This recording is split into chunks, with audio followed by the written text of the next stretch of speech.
Et vous voilà de retour sur le plateau de Smart Tech, l'émission quotidienne dédiée au monde du numérique et de l'innovation. Alors vous l'avez vu, on a commenté l'actualité en première partie. En deuxième partie, on va porter un regard artistique sur ce monde technologique de demain avec une exposition de méduses robotisées pilotées par une IA. Mais alors d'abord, on a notre rendez-vous. C'est l'heure de ce rendez-vous qui s'appelle C'est humain avec David Lacomblette, président du think tank La Villa Numéris et qui est connecté avec nous par Skype. Bonjour David. Bonjour. Donc ce matin, eh bien, on passe de l'autre côté de l'écran avec vous, enfin je devrais dire des écrans dont il est si difficile de se détourner finalement, on s'en aperçoit aujourd'hui. Et cette question un peu provocante que je vous adresse, alors ces écrans vont-ils nous rendre complètement idiots ? Alors, c'est vrai que les écrans sont partout, et non seulement ils sont partout, mais on les utilise tout le temps. Il n'y a pas une journée qui ne soit pas rythmée par ces écrans. Votre réveil matin est sur votre iPhone, ça fait d'ailleurs un peu cher le réveil matin. Ensuite, vous allez écouter la radio peut-être sur votre iPhone également, lire la presse sur une tablette. Vous savez que la moitié des journaux sont lus en format numérique aujourd'hui. Après, vous allez prendre votre Tesla, pardon, il fallait peut-être pas le dire Delphine, mais l'écran y est central dans cette voiture et on voit bien qu'il va y prendre une place grandissante et dans toutes les voitures, sans parler de vos séances Teams en télétravail et Zoom pour le yoga. Et donc ce sont des journées bien rythmées avec les écrans. Ce sont 7 écrans en moyenne par famille, mais la réalité c'est que ça ne fait qu'un seul écran qui vous suit du début à la fin de la journée.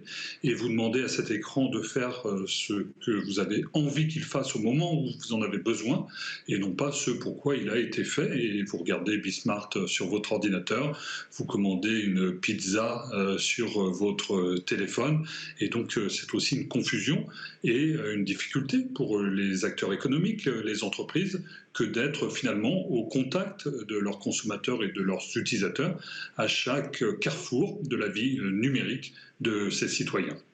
Et là, par exemple, je suis en train de réaliser une interview par Skype à travers un écran avec vous. Alors, est-ce que toute déconnexion vous semble définitivement impossible ? Impossible et illusoire. Faites le test, hein, laissez votre téléphone une journée à la maison. Je pense que vous ressentirez assez vite un manque. Et qui dit manque dit dépendance. Et d'ailleurs, on voit bien qu'aujourd'hui, les écrans et au-delà, ce qu'ils représentent, sont accusés de tous les maux. Il y a une analogie très forte. Par exemple, aux États-Unis, en ce moment même, et à la suite des révélations concernant Facebook notamment, une analogie forte avec la cigarette. Finalement, ça serait aussi nocif. Ce matin, dans le Figaro, par exemple, il y a le journal de la désintoxication numérique d'Olivier Babot. C'est un essayiste, mais les mots sont forts. Et c'est vrai qu'on ne peut pas faire sans, d'ailleurs il le rappelle. Néanmoins, aujourd'hui, si vous n'avez pas un téléphone, vous devenez un suspect dans la société. Au-delà, l'analogie avec la drogue me semble parfaitement injuste. Parce que fumer tue un utilisateur sur 2 et que jusqu'à preuve du contraire, le numérique et ses écrans n'ont tué personne. Néanmoins, il y a ce paradoxe qui fait que la diabolisation, en quelque sorte, peut devenir un encouragement. On l'a testé avec nos enfants, hein, interdisez-leur, privez-leur lait de dessert et vous allez les accoutumer au sucre, privez-les de télé, et ils ne feront que la réclamer. Donc je pense qu'il vaut mieux priver ces enfants de lecture de livres, en fait. Bon, alors, je reviens à ma question du départ, la provocation. Est-ce que ces écrans pourraient nous rendre totalement abrutis, idiots, bêtes ? Alors effectivement, il y a un livre qui s'appelait La fabrique du crétin digital de Michel Desmurger qui est paru il y a 1 ou 2 ans et dont le sous-titre était d'ailleurs que le danger des écrans est avant tout pour nos enfants et c'est bien normal, leur cerveau est en construction, au propre comme au figuré, et qu'ils ont besoin de se construire et d'un apprentissage. Et c'est bien là où il y a une valeur de l'école, bien sûr, mais aussi des parents. Charge à eux de montrer l'exemple, parce que les écrans ne sont pas un doudou numérique. Certes, ça peut faire calmer, faire patienter, mais ils ne peuvent pas être livrés à eux-mêmes dans le vaste espace du numérique.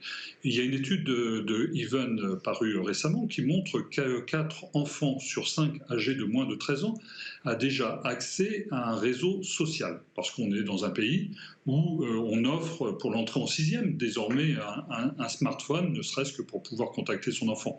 Et vous remarquerez que l'éducation nationale souhaite que ce smartphone soit caché et éteint au fond du sac, ce qui est aussi une autre manière de le diaboliser. Et donc, plutôt que de le pointer du doigt, certainement faut-il accompagner ces enfants pour leur faire prendre en main, pour les alerter et pour les guider. Et d'ailleurs, certainement, les parents auront-ils aussi des choses à apprendre au passage. Et donc, c'est quelque chose qui peut être tout à fait vertueux parce que le numérique et ces écrans, une fois de plus, sont une véritable fenêtre ouverte sur le monde. On peut y faire des choses futiles, mais aussi apprendre beaucoup de choses pour étancher sa soif de connaissances et de savoir et de contact humain, après tout. Et oui, parce que ce qui compte finalement, c'est pas tellement l'écran, c'est ce qu'on met dedans et ce qu'on offre à regarder à nos enfants. Et c'est toutes les questions qui sont posées aujourd'hui autour des débats qui entourent Facebook notamment. Merci beaucoup, David Lacomblette, pour votre chronique C'est humain. C'est important de le rappeler. Je rappelle aussi que vous êtes président de la Villa Numéris, un think tank qui réfléchit à ces questions. À suivre dans Smart Tech, on part pour notre séquence Et demain, quand l'art rencontre la technologie.